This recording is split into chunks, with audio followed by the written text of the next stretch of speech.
Hey, what's up? This Big D making this little video to comment about the Droid, the iPhone, and a little bit about the Palm Pre. I'm a current iPhone owner, previous Droid owner, and I also own a Palm Pre.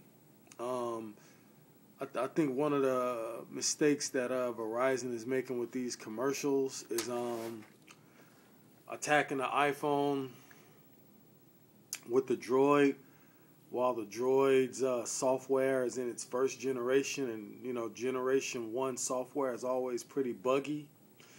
And then you're attacking a proven product like an iPhone with buggy software that needs to be optimized and updated. And as I said, I'm a previous Droid owner, so I know because I took it back because of these reasons. The iPhone it's tried and true. It just delivers, and the Droid is untested, and from my account, it doesn't really deliver. My experience with the Droid, it was a good phone, not a great phone. The physical camera key failed to take a picture 32 out of 34 times. Video screen doesn't play back in widescreen, only full screen. So what's the use of having a big wide screen if you're not going to utilize it all? It only has 3 home screens, while the Motorola Click running 1.5 has 5 home screens. That doesn't make any sense.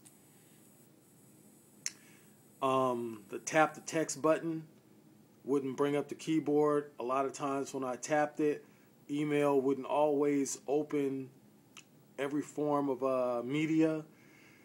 I had to reboot the phone several times by taking the battery out because it wouldn't wake up. The proximity sensor wouldn't wake it up when it was time, when I took it away from my ear. Video quality is very grainy. Quite a few things that's wrong with the Droid. It sticks a lot.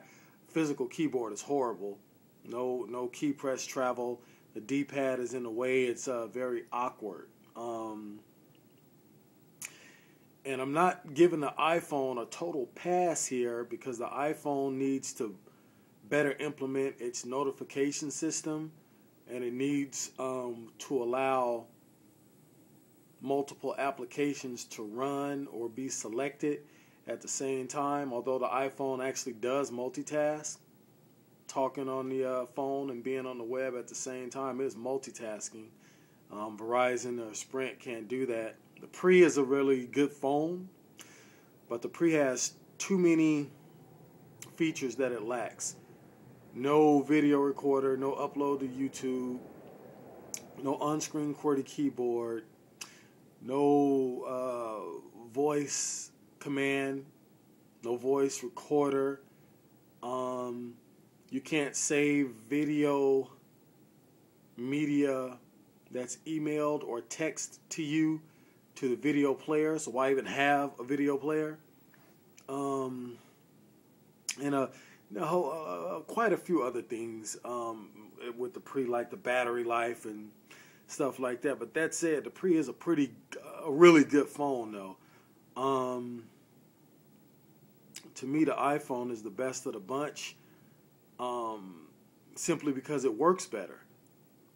They've nailed it with the 3GS, no problems. I had the Droid for about 3 weeks, and it just acted up for, let's say 3 weeks is 21 days. It acted real bad for 19 of those 21 days. The first couple days was sweet. After that, lots of problems.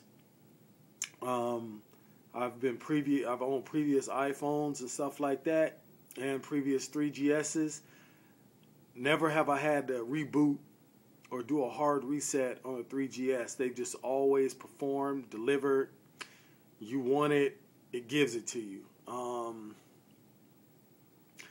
I think the Droid could be a serious alternative to the iPhone, but as far as an iPhone killer, it's not an iPhone killer. There isn't going to be an iPhone killer. You know what I'm saying? That's like a car coming out and trying to be a Rolls Royce killer or a Bentley killer.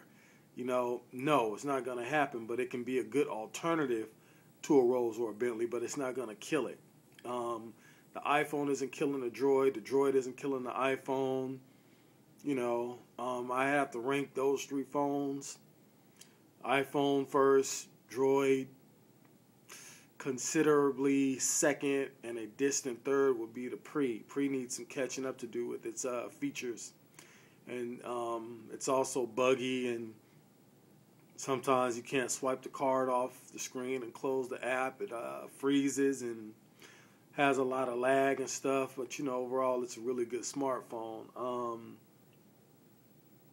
One other thing I want to mention about Verizon. If you're thinking about starting service with Verizon and you have to have a deposit, don't even do it, because they're going to hold your deposit for a couple of months before they give it back to you, even if you cancel within the first 30 days or the first few days. And their early termination fee, effective November 15th, has gone up to $350. So beware on that if you're thinking about going to Verizon to get the Droid. The iPhone does everything. The Droid has a lot of catching up to do. It's got a lot of bugs in it.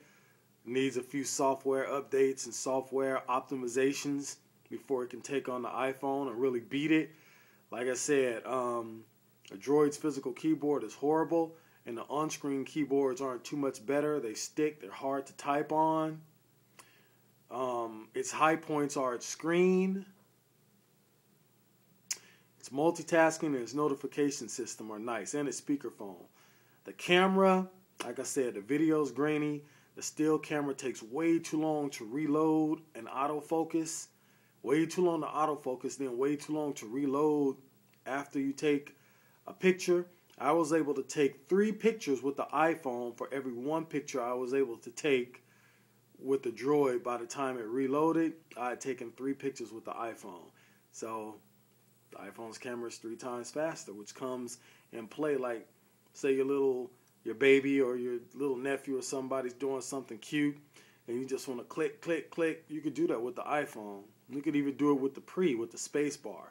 But with the Droid, it's like click, about 5 full seconds, maybe 6 seconds, then it reloads to take another picture. You know, the lack of a multi-touch screen, no pinch and zoom, it's got some catching up to do. So for my bet, 16 gigabyte iPhone versus the 16 gigabyte Droid, go with the iPhone. Also, remember this, iPhone's memory, the 16 gigabytes, is available for everything on the phone.